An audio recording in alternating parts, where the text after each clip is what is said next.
cara berkomunikasi hal-hal.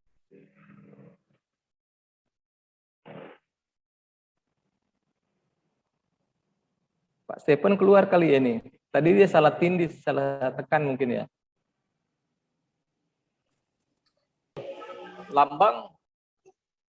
Lambang berarti sesuatu, baik orang, nama, benda, nomor, warna, kelakuan yang mengusulkan atau memberikan arti yang melebihi arti yang wajar dan biasa. Kita semua memakai lambang-lambang setiap hari dalam komunikasi dengan orang-orang lain. Lambang-lambang dipakai untuk menunjukkan kebenaran atau untuk menyembunyikan kebenaran. Tadi saya sudah jelaskan, Alkitab tidak mengidentifikasikan lambang-lambang yang dipakai di dalamnya. Jadi kita harus pelajari. Tadi saya sudah katakan, kita harus berhati-hati terkait dengan lambang atau simbol. Kalau hal-hal lain yang mungkin kita bisa melakukan beberapa hal, tetapi kalau kita ingin menafsirkan terkait dengan teks atau tulisan yang merupakan lambang atau simbol, baik itu nama, orang, benda, nomor, warna, kelakuan, dan lain sebagainya, kita harus hati-hati. Diperlukan teknik secara khusus untuk kita melakukan penafsiran. Nah, makanya ada beberapa poin di sini yang ingin saya jelaskan terkait dengan penafsiran simbol atau lambang. Yang pertama, yang harus kita ketahui adalah satu benda bisa dipakai untuk melambangkan lebih dari satu hal. Nah, tadi saya sudah singgung soal itu. Jadi bisa saja hal yang sama, benda yang sama, sesuatu yang sama, itu umumnya sudah diketahui secara umum makna dan artinya. Tetapi tidak bisa selalu kita artikan maknanya itu sama semua. Karena satu benda itu bisa saja dipakai untuk melambangkan lebih dari satu hal. Itu harus hati-hati. Nah, contoh, air digunakan sebagai lambang penyucian. Namun air juga digunakan sebagai lambang penghancuran. Silakan, mungkin ada yang ingin memberikan penjelasan atau contoh terkait dengan penjelasan poin 2 ini. Air digunakan sebagai lambang penyucian dan juga sebagai lambang penghancuran. Silakan. Contohnya apa?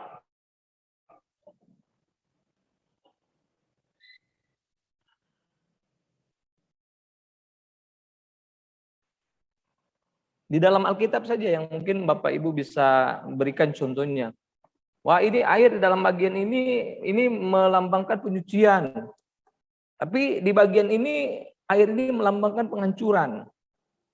Apa contohnya? Mungkin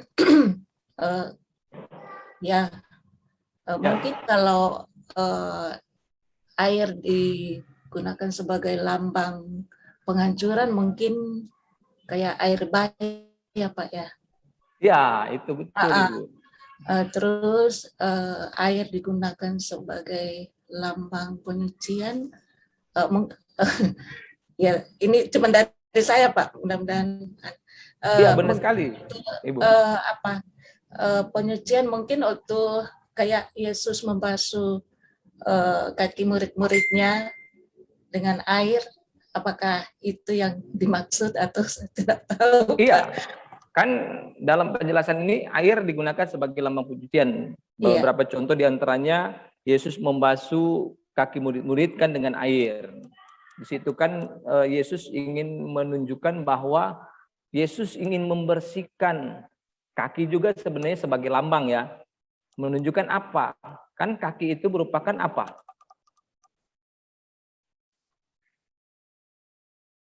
Digunakan untuk berjalan, artinya berbicara mengenai jalan kehidupan seseorang secara rohani seperti itu. Jadi di sini Yesus ingin menunjukkan bahwa Yesus ingin membersihkan jalan kehidupan orang yang dibasuh kakinya. Nah, namun dalam hal ini yang ingin dijelaskan bahwa air digunakan sebagai lambang penyucian.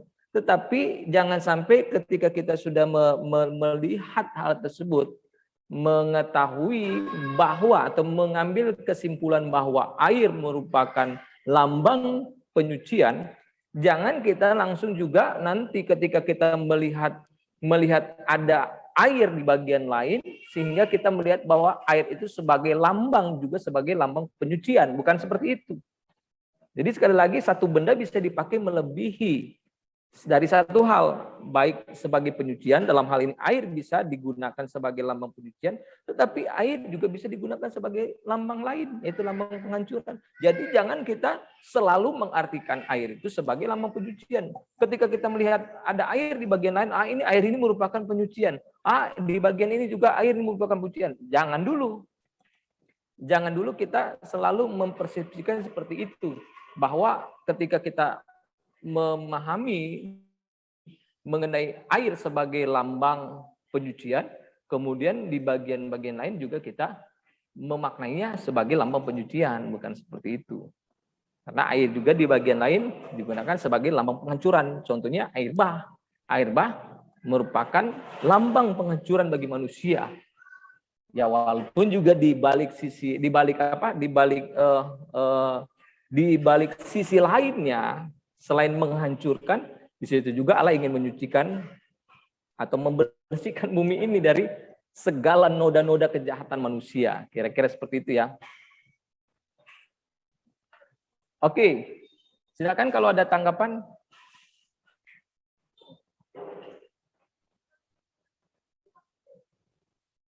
Oke, kalau tidak ada, silakan ya. Kalau sementara saya jelaskan, ingin bertanya langsung saja menyela saya. Selanjutnya tadi mengenai air, kemudian mengenai warna merah. Jadi begini, saya jelaskan kembali. Jadi terkait dengan lambang itu berarti sesuatu itu orang, nama, benda, nomor, warna, ya kan? Benda tadi air itu kan benda. Nah, jadi bisa beberapa hal, baik orang, nama, benda, nomor, atau angka, warna, kelakuan. Nah, namun dalam hal ini diberikan contoh mengenai air sebagai benda, kemudian juga warna merah. Nah, warna merah biasanya dipakai sebagai lambang darah Kristus. Tetapi warna yang sama itu dipakai juga untuk beberapa hal yang lain. Di antaranya adalah kita bisa lihat di dalam Yesaya pasal 63 ayat 2. Coba bisa dibacakan, minta tolong salah satu mahasiswa atau mahasiswi yang siap sedia untuk membaca ya beberapa ayat. Oke, silakan kalau yang sudah mendapatkan, silakan baca di Yesaya pasal 63 ayat 2, berbicara mengenai penghakiman. Jadi terkait dengan penjelasan mengenai warna, dalam hal ini warna merah, biasanya dipakai sebagai lambang darah Kristus, tetapi warna yang sama itu juga dipakai untuk beberapa hal yang lain. Yaitu dalam Yesaya pasal 63 ayat 2 berbicara mengenai penghakiman. Silakan. Ya, Pak. Yesaya 63 ayat 2.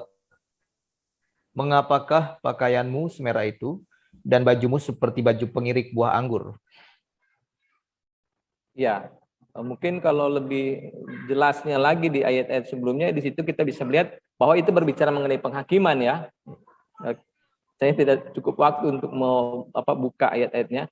Kemudian juga Amsal pasal 23 ayat 31, di situ juga merah menunjukkan tentang anggur. Kemudian Nahum pasal 2 ayat 3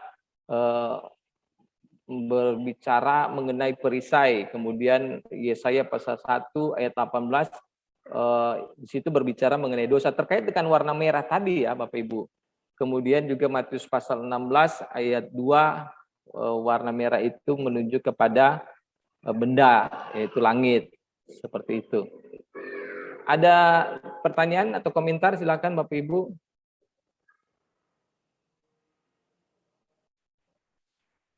Oke, saya lanjutkan. Nah, oleh sebab itu kita perhatikan beberapa hal ini. Yang pertama, kadang-kadang Alkitab memakai nomor-nomor dengan cara yang menunjukkan arti yang simbolis. Nah, nomor yang paling terkenal adalah 7. Tidak ada satu ayat yang mengatakan bahwa nomor 7 adalah lambang. Jadi paham ya Bapak Ibu? Jadi terkait dengan nomor atau angka, di dalam Alkitab ada angka yang paling terkenal yaitu 7. Tetapi sekali lagi tidak ada dalam Alkitab, tidak ada satu ayat pun yang mengatakan bahwa nomor 7 adalah lambang. Oke.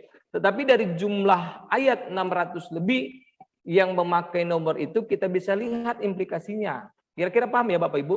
Jadi tidak ada yang menjelaskan bahwa nomor angka itu ini merupakan lambang. Tetapi dari beberapa ayat yang ada dalam Alkitab, angka atau nomor 7 berimplikasi. Ya. Nah, kesimpulan dari ayat-ayat ini adalah bahwa nomor 7 mengandung beberapa arti, diantaranya penyelesaian, kesempurnaan, dan keseluruhan. Tetapi kita tidak bisa langsung mengatakan 7 ini penyelesaian, 7 ini kesempurnaan, 7 ini keseluruhan. Kita juga harus perhatikan konteksnya Bapak Ibu, supaya ketika kita ingin memaknai angka 7 itu, pengertian yang lebih tepatnya yang mana? Yang mana? Makanya kita harus perhatikan konteksnya. Konteks daripada kalimat atau frasa atau narasi pada angka 7 tersebut. Seperti itu. Nah, ada juga banyak ayat yang hanya menggunakan arti sebenarnya tidak sebagai lambang. Jadi perhatikan juga, tidak selalu ya. Jangan sampai ketika kita menemukan angka 7 selalu kita maknai kesempurnaan. Ketika kita melihat angka 7 kita mengartikan ini penyelesaian. Ketika kita melihat angka 7 ini kita artikan atau kita maknai keseluruhan. Nantinya kalau kita berbuat demikian maka kita terjebak dengan namanya penafsiran alegoris. Karena bagi mereka penganut metode alegoris, mereka selalu mengartikan secara rohani setiap kata. Itu tuh penafsiran alegoris. Nanti kita akan terjebak dengan metode alegoris. Karena di dalam Alkitab tidak seperti demikian. Tidak semua yang ada di dalam atau teks-teks Alkitab di situ merupakan sesuatu hal yang berimplikasi secara rohani ya. Tapi jangan sampai kita salah memahami dengan penjelasan saya. Jadi tidak semua bagian dalam Alkitab sampai pada kata, setiap kata itu berimplikasi secara rohani. Jadi ada sebagian, bahkan sebagian besar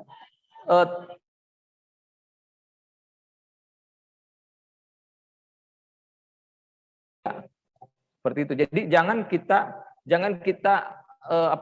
cari maknanya secara alegoris. Seperti itu. Kira-kira bisa dipahami nih ya Bapak Ibu. Oke.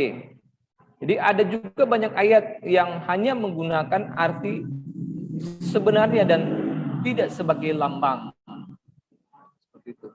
Ada nomor yang lain juga yang sering dipakai sebagai lambang. Misalnya angka atau nomor 3, 4, 6, 12, dan 40. Tetapi sekali lagi perhatikan, jangan sampai kita terjebak dengan penafsiran secara alegoris sehingga setiap angka-angka ini kemudian kita maknai sebagaimana makna yang biasa kita ketahui. Jadi kalau seumpama 3, Trinitas. 3 ada minta maaf ada halaman, kemudian ruang suci dan ruang maha suci.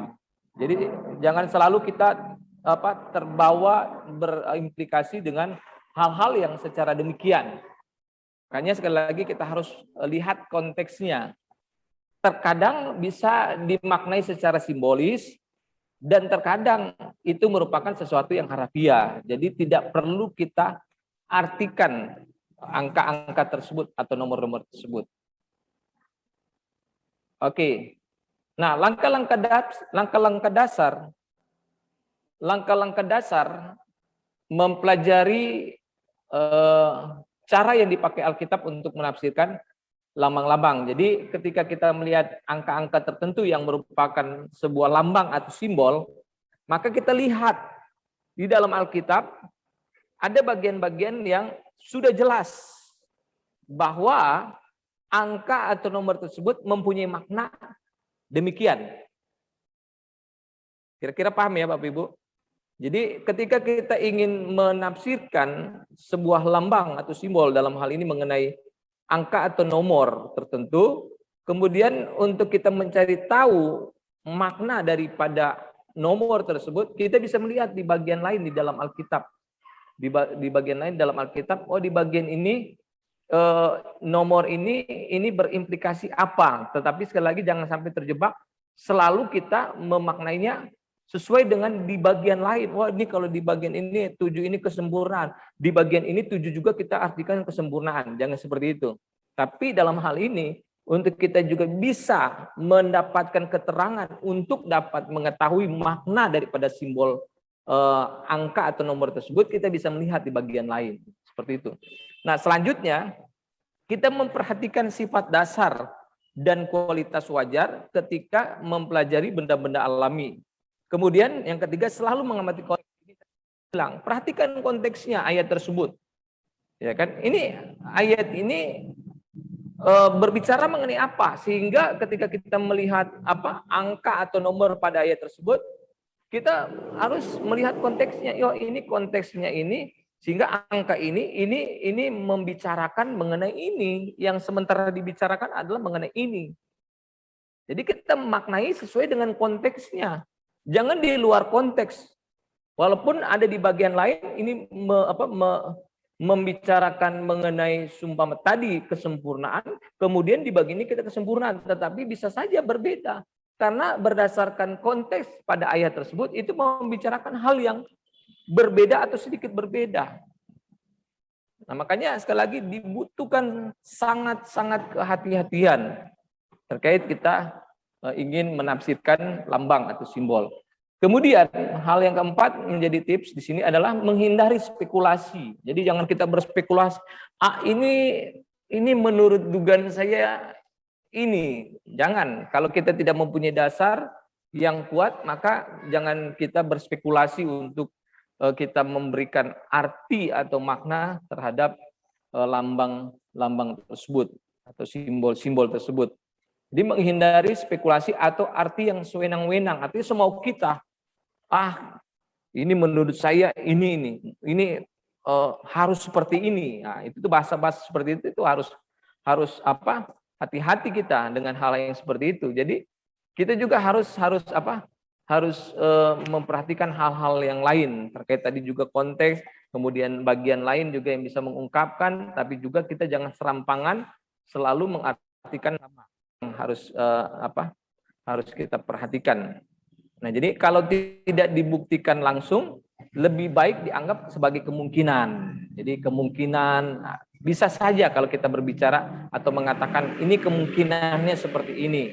Tapi jangan langsung berspekulasi, ini menurut saya ini seperti ini. Kalau kita tidak punya dasar yang kuat, kita tidak paham secara konteks ayat tersebut, maka jangan kita berspekulasi.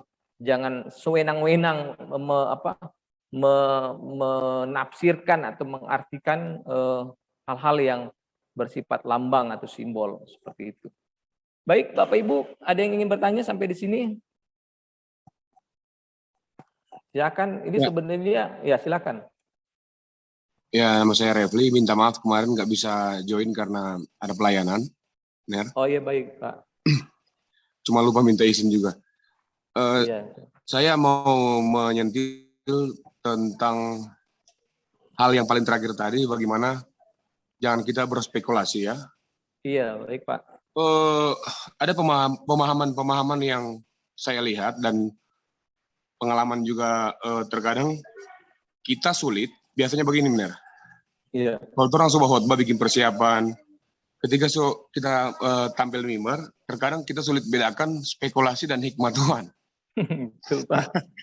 Saya juga alami itu Pak. Ya betul. Karena biasanya saya persiapan ini A, B, C, D. Tiba-tiba ketika berkhotbah, saya mau katakan hikmat Tuhan bukan di tempat yang lain. Tapi ketika saya mengevaluasi, karena terkadang kan saya bikin kalau saya khotbah pakai YouTube atau rekam, dengar juga, ini kan ada di persiapan. Apakah ini hikmat Tuhan? Dan ini pengalaman-pengalaman ini sering-sering dengan pendeta-pendeta gembala-gembala terjadi juga, Pak. Nah, ini yang saya mau tanyakan begini. karena kita berbicara bagaimana memahami simbol dan juga angka-angka, terkadang kita terjebak, sudah hikmat Tuhan, tapi karena dengar yang seperti ini, kita pikir, alah ini spekulasi. Iya, itu Pak yang pertama. Yang kedua, tentang angka tadi Pak, saya mau bertanya tentang, ya ini yang sudah kita tahu dari semenjak orang belajar Alkitab, tentang angka 666 kan Pak, yang di kitab Wahyu. Apakah itu sudah menegaskan bahwa itu antikris atau tidak? Terima kasih Pak. Baik Pak Refli, jadi untuk pertanyaan atau ya semacam pernyataan juga sih, yang pertama itu saya pun juga beberapa kali mengalami hal yang sama. Mungkin yang ini yang Bapak Refli maksudkan. Jadi begini, ini kan pengalaman kita ya dalam pelayanan ketika kita berkhotbah. Terkadang ada sesuatu yang kita tidak siapkan. Saya kurang tahu apakah ini juga yang dimaksud oleh Pak Refli. Saya beberapa kali mengalami ketika saya berkhotbah, ada beberapa hal yang saya tidak siapkan. Nanti ketika mau tampil ataupun pada saat di mimbar ya, pada saat di mimbar kemudian tiba-tiba semacam ada inspirasi. Kemudian kan karena kita kan kalau berkhotbah kan artinya kita kan jalan terus. Kita berbicara, ya mungkin ada jeda sedikit lah beberapa detik atau ya mungkin tidak lebih dari 1 menit ya. Tetapi kan ketika kita mendapatkan sesuatu yang muncul dalam pikiran kita, ada beberapa, apa sih maksudnya ini? Bagaimana sih menjelaskannya ini? Sehingga dalam beberapa jeda waktu yang saya harus juga menyampaikan sesuai dengan apa yang sudah terlontarkan dari mulut saya harus menjelaskan ini. Tetapi tidak dengan serta-merta apa yang saya ucapkan itu, saya sudah bisa menjelaskannya secara mendetail. Sehingga saya harus membutuhkan hikmat ya, untuk mengetahui. Jadi tidak tadi seperti terkesan berspekulasi. Nah, namun seringkali juga saya menganggap, ini saya hanya sebuah spekulasi atau ya memang ini hikmat daripada Tuhan. Makanya sama juga kejadiannya dengan Pak Refli. Makanya saya juga sama Pak Refli. Saya khotbah saya kalau tiap hari Minggu itu saya rekam di YouTube. Kemudian sesudah itu saya lihat lagi. Kemudian ada beberapa yang saya lihat, ini sebenarnya harus dijelaskan seperti ini. Ya kan? Ini sebenarnya tidak masuk dalam konsep saya ini. Dan masih menjadi pertanyaan dengan penjelasan saya. Saya juga masih bingung sebenarnya makna yang sesungguhnya seperti apa. Jadi pengalaman-pengalaman itu memang terjadi. Tetapi ya memang sebenarnya hal tersebut itu tidak sama seperti tadi. Berspekulasi itu artinya sewenang-wenang itu dikarenakan ada dorongan dari diri dia sendiri. Kira-kira paham ya Pak Refli dan yang lain. Jadi seringkali berspekulasi itu dikarenakan sebenarnya dia ada waktu. Dia ada waktu untuk lebih mendalami hal tersebut. Tetapi dia hanya berhenti sampai di situ saja dan kemudian dia dengan lantangnya, dengan beraninya mengatakan bahwa ini fakta kebenarannya. Nah, hal itu yang seperti itu yang harus dihindari. Nah, kalau dalam hal lain atau konteks lain, hal yang sebenarnya secara harfiah itu mudah dipahami, itu is okay, tidak masalah. Tetapi dalam hal ini mengenai lambang dan simbol. Nah, terkait dengan lambang simbol itu kita tidak boleh berlaku seperti demikian. Kalau tadi yang sementara kita bicarakan, apa yang saya sharingkan kepada Bapak Ibu dan termasuk pengalaman Pak Refli, hal seperti itu mungkin itu sesuatu yang masih masih wajar. Tetapi ketika kita berbicara lambang, ini yang harus dibutuhkan kehati-hatian. Jangan kita berspekulasi tanpa melakukan pengkajian atau berbagai pengujian, ya kan, baru kita bisa kan. Spekulasi itu kan sebenarnya begini, sifatnya tadi sama sih dengan yang saya jelaskan.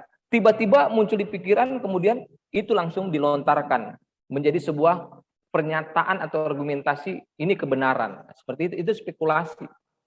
Kalau kesewenang-wenangan kan, ini menurut saya ini. Jadi apa saja yang menurut apa yang dia pikirkan, tanpa memikirkan lebih dalam lagi, apa sih yang ingin teks ini atau naskah ini ingin ungkapkan. Kan makanya mungkin kalau Bapak Ibu sudah belajar hermeneutik ke-1, dalam penafsiran kan ada namanya eksegesis, ada eisegesis. Kalau eksegesis, gali ke dalam. Setelah dia menggali, sudah menemukan kebenaran, baru dia akan eksposisi, dia akan expose, akan kemukakan. Tapi kalau eisegesis, apa yang ada dalam pikiran, itu dimasukkan ke dalam teks. Itu yang hati-hati, yang harus kita perhatikan. Jangan sampai, ini sudah ada dulu dalam pemikiran kita.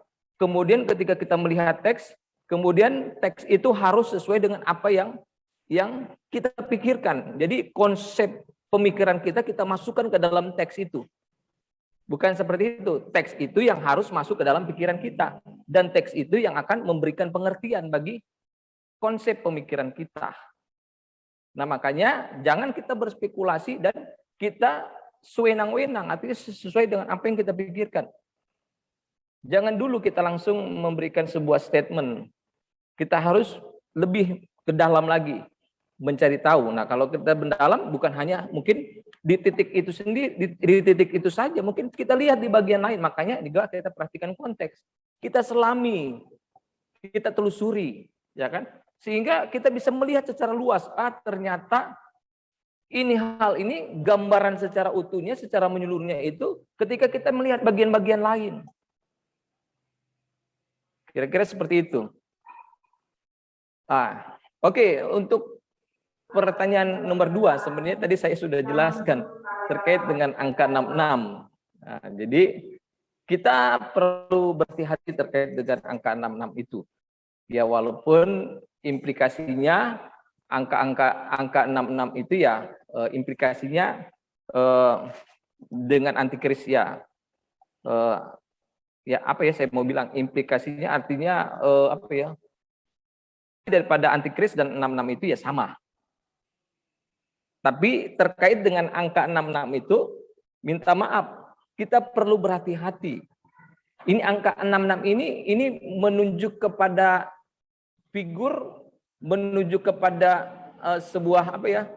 Sebuah fenomena, menunjuk kepada sebuah sistem, menunjuk kepada sebuah persona, menunjuk kepada apa ya? Kepada sebuah kondisi atau keadaan tertentu atau apa? Saya tidak memberikan jawaban dalam hal ini karena ini mata kuliah hermeneutik. Mata kuliah hermeneutik hanya memberikan penjelasan bagaimana how to interpret, bagaimana cara menafsirkan. Nanti ketika kita ingin mengkaji, menafsir lebih dalam, maka nanti itu akan dipelajari dalam tafsir surat Wahyu. Seperti itu. Jadi ranah atau kerangka pembelajaran dalam hermeneutik hanya penjelasan bagaimana cara kita membedah, bagaimana cara kita melakukan kajian. Seperti itu. Nah, makanya saya sudah berulang-ulang saya katakan, saya seringkali menghindar ketika saya ditanyakan terkait dengan surat-surat Wahyu. Dan saya sampai saat ini tidak terlalu tidak terlalu tertarik untuk mempelajari surat Wahyu. Tetapi tidak-tidaknya saya juga punya pemikiran, tapi saya juga tidak mau berspekulasi terkait dengan beberapa simbol yang dalam surat Wahyu, termasuk diantaranya 666 itu. Makanya kita harus lihat. Nah, mungkin bisa ya, walaupun saya tidak memberikan jawaban terkait dengan 66, kita bisa semacam lebih dapat mengetahui ini 66 ini apa sih? Oke, mungkin bisa dibacakan ayat tersebut.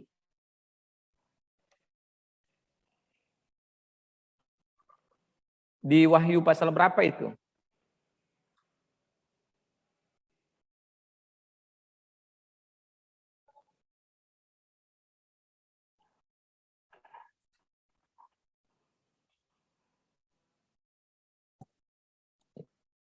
Silakan Bapak Ibu.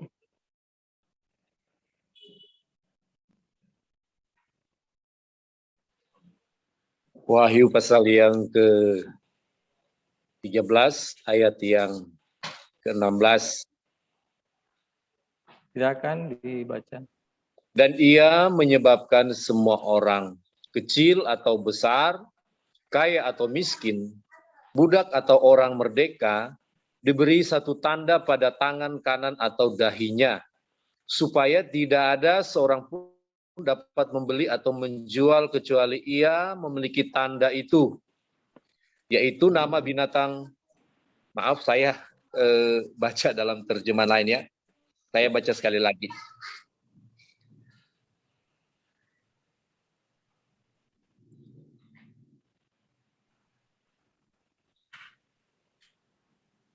Ya, oke. Dan tidak seorang pun yang dapat membeli atau menjual selain daripada mereka yang memakai tanda itu, yaitu nama binatang itu atau bilangan namanya. Yang penting di sini ialah hikmat. Barang siapa yang bijaksana, baiklah ia menghitung bilangan binatang itu, karena bilangan itu adalah bilangan seorang manusia, dan bilangannya ialah 666. Oke, baik. Ada beberapa hal ya, tapi mungkin sejauh mana yang apa yang saya mungkin bisa kita identifikasikan terkait dengan angka 66 tersebut. Yang pertama, di situ 3 angka tersebut itu bukan merupakan sebuah digit angka. Kira-kira paham yang saya maksud sebuah digit angka ya? Artinya 6 berdiri sendiri, 6 berdiri sini, 6 berdiri sini, tapi 6 yang merupakan 1. Kira-kira paham ya? Tetapi di sana dikatakan 666, sebuah bilangan, bukan sebuah angka yang merupakan digit angka. Kira-kira paham ya?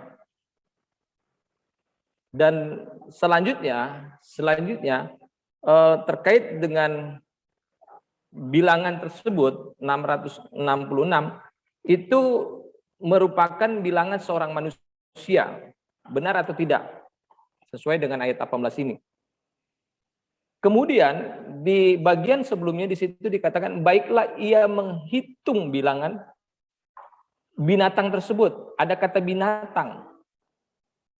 Ada kata binatang. Kemudian ada kata menghitung bilangan.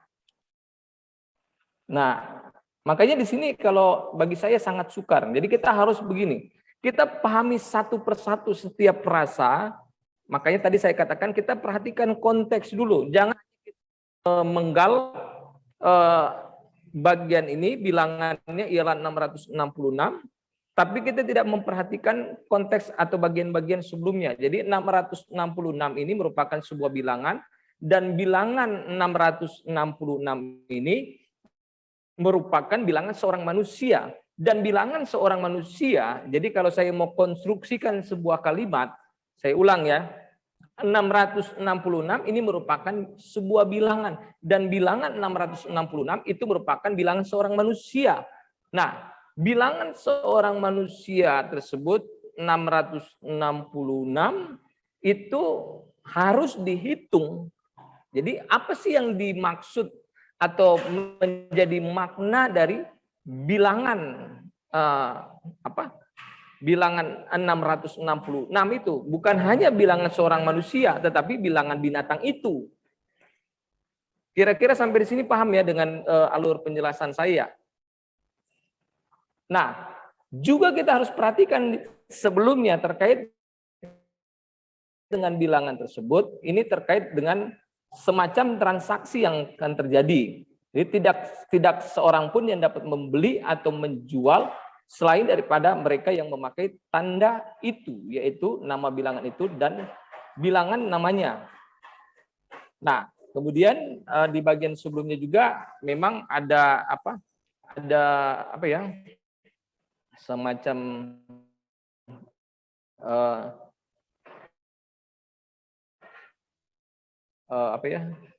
seperti ada penjelasan bahwa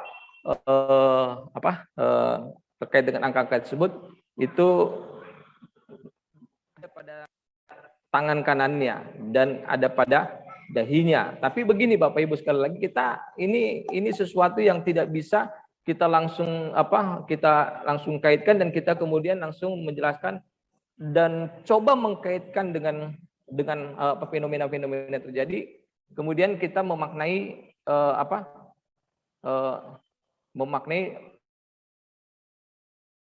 ini adalah seperti ini.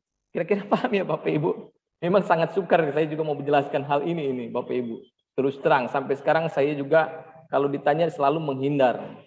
Karena saya takut terjadi spekulasi untuk saya menjelaskan hal. Tapi saya di sini sebagai mengajar hermeneutik, saya hanya ingin memberikan penjelasan. Kita perhatikanlah setiap bagian-bagian dalam Alkitab. Jangan dulu langsung kita berspekulasi. Kita perhatikan, kemudian kita ulang-ulang, kita lihat apa sih yang dimaksud. Keterkaitannya bagian ini dengan bagian ini, makanya saya bilang, oh ini bilangan 606, ini bilangan 666 ini merupakan bilangan manusia. Sebelumnya juga dijelaskan ini bilangan binatang itu. Binatang itu apa sih? Bilangan manusia itu menunjuk kepada apa sih? Dan apa sih yang fenomena yang terjadi terkait dengan bilangan 666? Belum lagi nanti kalau saya jelaskan bahwa ada satu manuskrip, yang menuliskan bahwa sebenarnya bukan 666, tetapi 616, bukan 666. Mudah-mudahan di teks ini juga ada. Nanti saya mau coba tunjukkan kepada Bapak Ibu.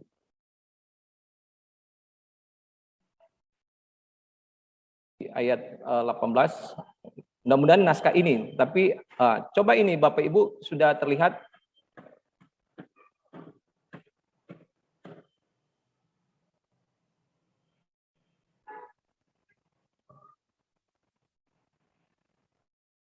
Sudah terlihat ini di layar Bapak Ibu?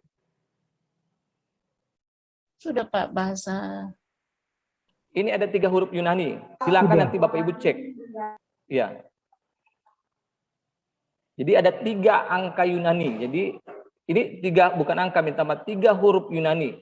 Silakan nanti kalau Bapak Ibu ingin mengkaji lebih dalam, silakan secara gematria berdasarkan gematria Yunani, huruf-huruf tersebut itu berjumlahkan berapa. Nah, dalam hal ini mungkin ya sama 666, tapi nanti ada satu manuskrip karena di aplikasi Sabda ini tidak ada, tapi nanti ada Bapak Ibu mungkin temukan di aplikasi lain ada 1 atau 2 manuskrip yang sebenarnya di situ bukan menunjukkan bilangan 666 tetapi 616 seperti itu. Itu juga yang menjadi kontroversi atau perdebatan terkait dengan hal tersebut. Nah, makanya dalam hal ini saya memberikan atau mengungkapkan beberapa fakta. Silakan Bapak Ibu nanti mengkajinya lebih dalam lagi hal tersebut.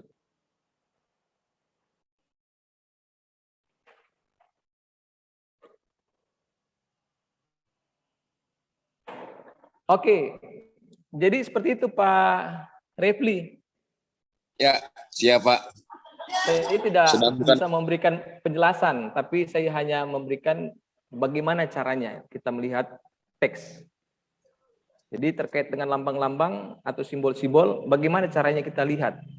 Perhatikan konteksnya, jangan kita berspekulasi. Saya sampai sekarang menghindar untuk hal tersebut.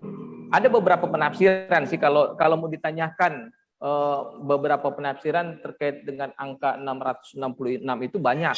Ada yang mengatakan karena di situ dikatakan bilangan manusia. Jadi ada yang mengatakan bahwa itu merupakan gerakan humanisme. Gerakan humanisme. Kenapa dikatakan gerakan humanisme? Karena angka 6 merupakan lambang manusia. Karena di situ juga dikatakan bilangan manusia. Bilangan manusia. Bilangannya adalah 666. Nah, 6 merupakan bilangan manusia. Nah, kenapa 666 itu merupakan gerakan humanisme? Karena 6 merupakan manusia dan 3 karena 6-nya ada 3 kali. Sampai di sini paham ya? 3 karena 6-nya ada 3 kali. 3 merupakan angka kekuatan. Bahkan ada yang mengatakan angka keutuhan atau kesempurnaan. Sehingga di situ menunjukkan bahwa manusia yang mempunyai kekuatan dan kekuatan militer, kekuatan ini, kekuatan lain sebagainya, kekuatan kemampuan manusia yang hebat, kesempurnaan atau keutuhan, sehingga terkait dengan hal tersebut itu berimplikasi bahwa makna daripada 666 itu merupakan manusia yang memusatkan kehidupannya dan menjadikan hidupnya sebagai manusia sebagai sentral daripada segala sesuatu. Kira-kira paham ya Bapak Ibu? Nah, makanya terkait dengan humanisme, di mana gerakan humanisme itu bersentralkan, berpusatkan kepada dirinya dia sendiri. Jadi humanisme itu adalah sebuah gerakan atau semangat di mana sebagai manusia harus bisa mengembangkan dan meningkatkan potensinya, bahwa manusia itu merupakan makhluk yang di atas segala makhluk yang ada di dunia ini. Bahkan lebih radikalnya gerakan humanisme radikal yang sudah mengarah kepada liberal, bahkan sudah mengarah kepada ateis. Mereka mengatakan tidak ada Tuhan.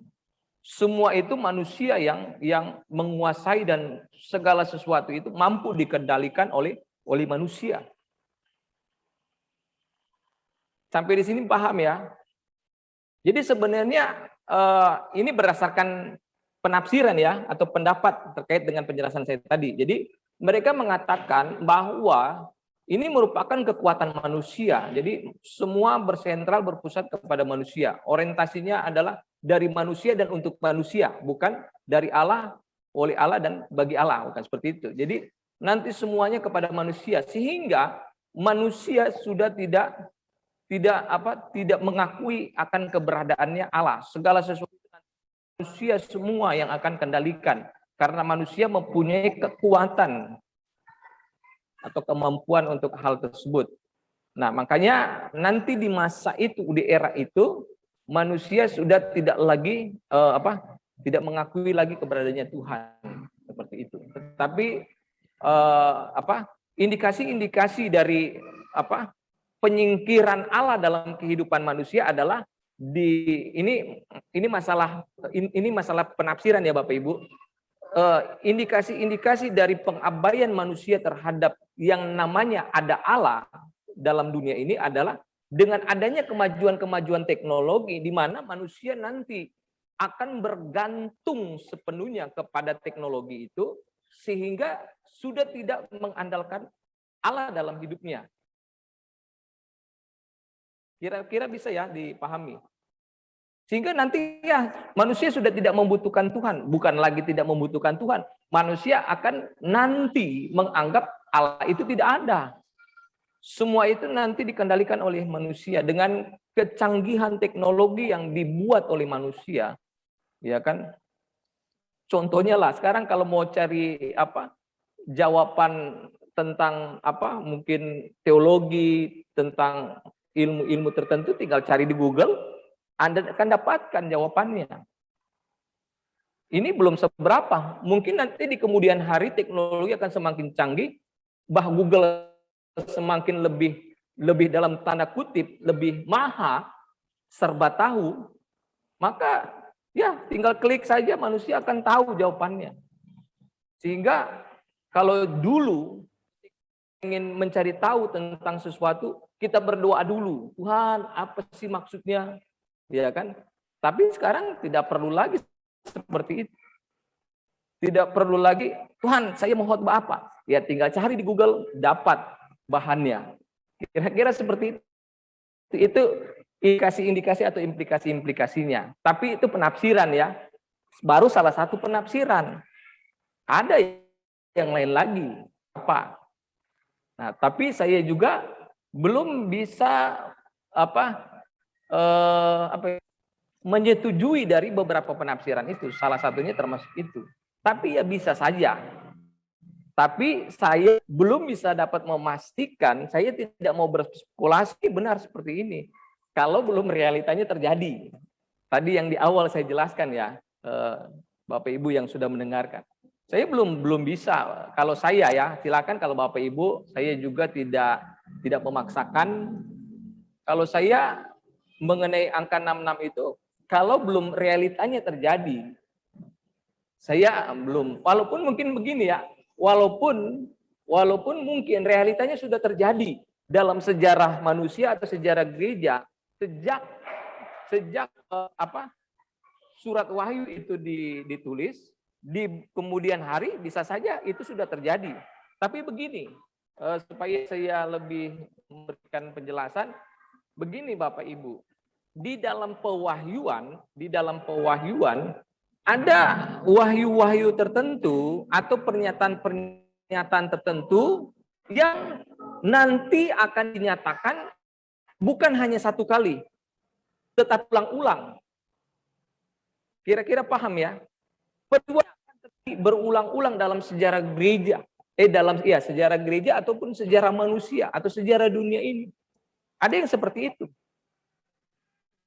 Dan penyataannya, walaupun pada prinsip penyataannya itu pada prinsipnya sama, tetapi bisa saja dalam varian-varian yang berbeda-beda. Dan kita juga harus begini. Tadi di awal saya sudah jelaskan, ketika kita mempelajari lambang atau simbol, ada hal-hal tertentu yang Tuhan nyatakan, tetapi bukan dalam artian Tuhan ingin menyingkapkan apa sih fakta kebenarannya. Tapi hal itu akan terjadi. Tetapi masih tersembunyikan. Bahkan setelah disingkapkan, setelah Tuhan nyatakan, genapi apa yang Tuhan nyatakan, kita juga sampai saat itu kita tidak tahu bahwa inilah yang dimaksud. Jadi Tuhan hanya memberitahu begini dalam makna yang masih tersembunyi, dan ketika realita terjadi, kita pun juga tidak mengetahui bahwa inilah realita yang terjadi sesungguhnya. Contohnya begini Bapak Ibu, ketika Yesus hadir, datang ke dunia ini, lahir di antara mereka orang Israel atau orang-orang Yahudi, sampai pada masa atau sampai pada titik Yesus mati di atas kayu salib saja, bangsa Yahudi tidak tahu bahwa dialah yang dinyatakan oleh Allah dalam perjanjian lama. Benar atau tidak? Bahkan setelah Yesus bangkit saja, dan sampai sekarang orang Yahudi masih belum memahami bahwa inilah yang dinubuatkan dalam perjanjian lama.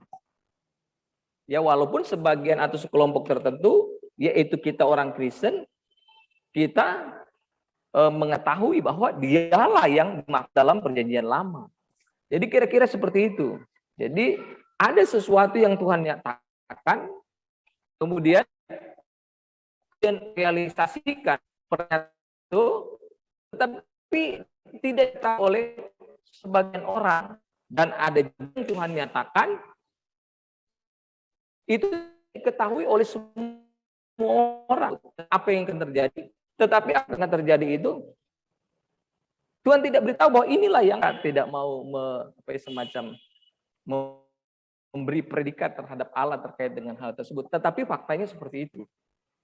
Jadi kita harus pahami, makanya jangan ada bagian-bagian tertentu yang kita mau paksakan ini harus artikan.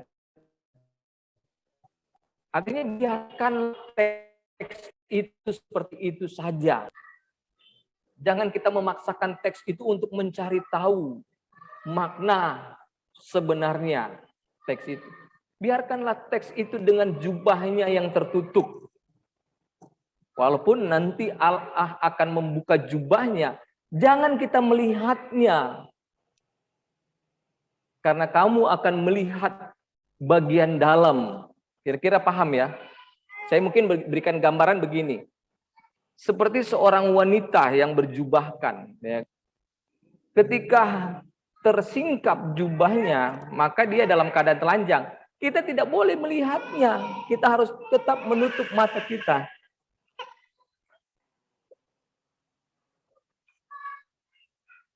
Tuhan memperlihatkan, tetapi Tuhan tidak mau supaya kita melihatnya. Kira-kira paham tidak dengan ilustrasi saya ini? Ini hal-hal tertentu ya, hal-hal tertentu. Ada hal yang seperti itu. Tuhan memberikan pernyataan. Kemudian Allah akan menyatakan pernyataan itu nanti, ya kan?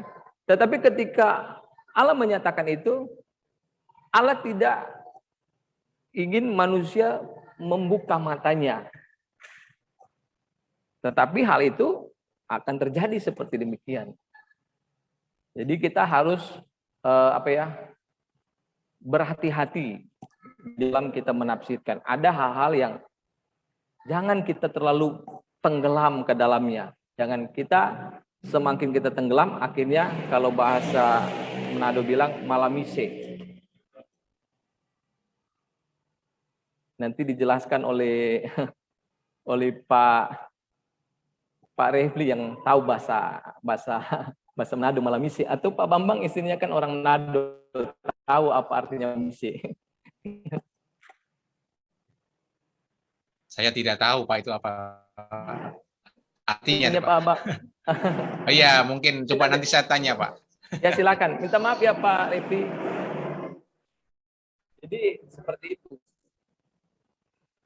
Silakan Pak Bambang. Iya, mungkin ada pertanyaan dari saya, Pak Samuel. Karena kan ya mungkin kita karena sudah dituangkan misalnya tadi mengenai 666 di kitab Wahyu.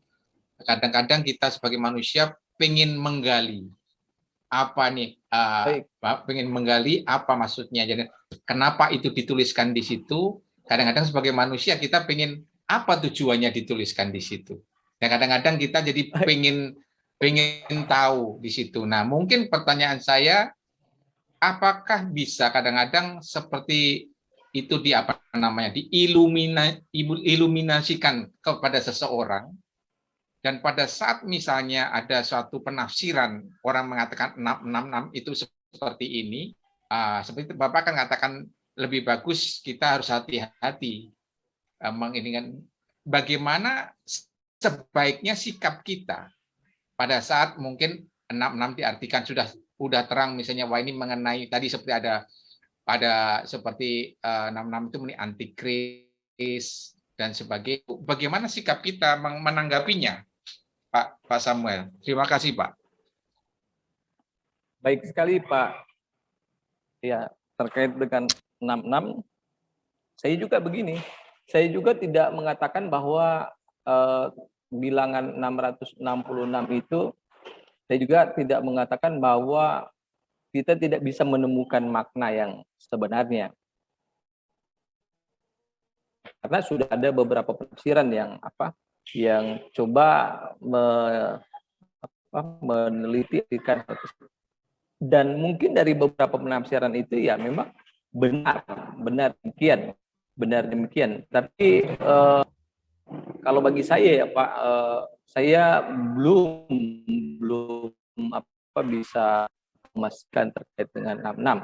Nah, oleh sebab itu tadi pertanyaannya bagaimana sikap kita terhadap mungkin jemaat ketika juga ingin mencari tahu, ataupun juga ketika terjadi fenomena-fenomena yang terjadi terkait mungkin vaksin, sehingga ada orang yang mengidentifikasikan bahwa vaksin itu dan mungkin yang lainnya itu merupakan realisasi daripada bilangan 666 itu.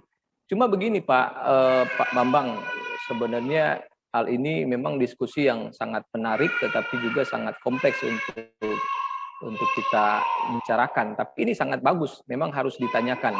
Jadi memang terkait dengan sikap kita. Jadi bagi saya sih begini, pada prinsipnya apapun lambang-lambang atau sosok atau figur atau persona atau benda-benda tertentu yang terkait dengan 666 dan lain sebagainya itu, secara prinsip saya ingin menjelaskan bahwa semua itu merupakan sesuatu yang mengarahkan manusia untuk jauh daripada Allah dan menentang Allah. Kira-kira paham ya? Jadi begini, apapun bentuknya, kita tidak perlu jauh-jauh lah kita membicara yang memang yang ada di depan mata kita mengenai sin, mengenai ya dan lain sebagainya lah. Kira-kira ini bisa dipahami ya. Sebenarnya kita harus memahami bahwa semua hal tersebut di sini ingin menunjukkan bahwa manusia nanti akan dibawa kepada baik satu situasi, kepada hal-hal tertentu yang akan menjauhkan hidup manusia atau kehidupan manusia itu daripada Allah, dan juga akan membawa manusia akan melakukan penentangan terhadap Allah. Jadi sebenarnya dua implikasi itu yang harus kita. Jadi apapun itu juga, benda, sesuatu, minta maaf, ini juga sebenarnya kita bisa indikasikan sebagai antikris. HP ini, selama HP ini tidak membuat kita fokus terhadap HP ini, kehidupan kita fokus terhadap HP ini bukan antikris.